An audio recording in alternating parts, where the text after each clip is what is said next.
ప్రతి వాడన నిలుపగలిగే యోధులే రమ్మా ఒక వాడకి పరిమితమా అంబేద్కరుడు ప్రతి వాడికి హక్కులను పంచినవాడు తను రాసిండు రాజ్యాంగం దేశం కోసం తను చేసిండు పోరాటం అందరి కోసం తను రాసిండు రాజ్యాంగం దేశం కోసం తను చేసిండు పోరాటం అందరి కోసం చీకటిని తరిమేసి వెలుగైనాడు జై భీమ్ జనగుండె నినాదం అందరం ఒకటై గెలవాలి సమాజం జై భీమ్ ఒక యుద్ధ నినాదం. గారి జయంతి సందర్భంగా గృహోపేషన్ చేసుకున్నాం. అదేవిధంగా పార్టీలకు అతీతంగా ఎలక్షన్లు అప్పుడే అధిక దృష్టి మా ప్రభుత్వం పెడుతుందని చెప్పి కూడా ఈ సందర్భంగా తెలియజేస్తున్నాం. అంతేకాకుండా గతంలో కూడా అధిక నిధులు మీ గ్రామానికి ఇచ్చినాం. ఏ గ్రామంలో కూడా కుల సంఘాలకు ఇయ్యలే, కానీ మీ గ్రామంలోనే ఒక 5 సంఘాలకి నాకు తెలిసి కుల సంఘాలకి మనము 4 లక్షల రూపాయలు ఇచ్చినాం.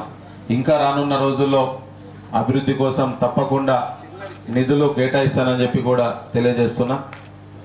సంఘాలకు ఇచ్చిన సంతోషం, కానీ అన్ని సంఘాలని కలిపి ఒక గ్రామాభివృద్ధి కమిటీ భవన్ చేయాలనే ఆకాంక్షతో ఉన్నట్టు అనిపిస్తుంది. తప్పకుండా నా వంతు సహాయం అన్ని విధాలుగా మీకు ఉంటుందని చెప్పి కూడా తెలియజేస్తున్నా. ముఖ్యంగా ఇంతకుముందు కూడా చెప్పినట్టు చదువు అనేది ప్రధానం. గత ప్రభుత్వంలో చదువు పైన అంత దృష్టి పెట్టలే. మన ప్రభుత్వం వచ్చినాక మన నియోజకవర్గానికి ఇంటిగ్రేటెడ్ స్కూల్ అనేది ఒకటి ఇచ్చారు. 200 కోట్లతోని మనకి ఇంటిగ్రేటెడ్ స్కూల్ ఇచ్చారు. అది కూడా ఆర్మూర్లో పని కూడా చాలా అయింది.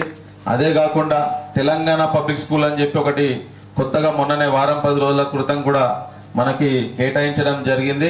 దాన్ని కూడా ఆర్మూర్ పట్టణంలో జిరాయత్ నగర్లో ఏదైతే గతంలో చాలా మంది చదువుకున్నారు బాయ్స్ హై స్కూల్లో, దాన్ని మనము తెలంగాణ పబ్లిక్ స్కూల్గా రానున్న రోజుల్లో అభివృద్ధి చేస్తున్నామని చెప్పి కూడా ఈ సందర్భంగా తెలియజేస్తున్నాం. ఏదున్నా సరే ముఖ్యమంత్రి గారి అన్ని విధాలుగా అంబేద్కర్ గారి ఆశయాలని సాధించే విధంగా కాంగ్రెస్ ప్రభుత్వం కానీ మన ముఖ్యమంత్రి రేవంత్ రెడ్డి గారు కానీ ముందుంటారని చెప్పి కూడా తెలియజేస్తున్నాం. మీరు చూసిర్రు, మన ప్రభుత్వం వచ్చినాక మీ గ్రామంలో ఒక సుమారు 60-70 ఇంద్రమైన్లు ఇచ్చినాం, ఒక 300-400 రేషన్ కార్డులు ఇచ్చినాం.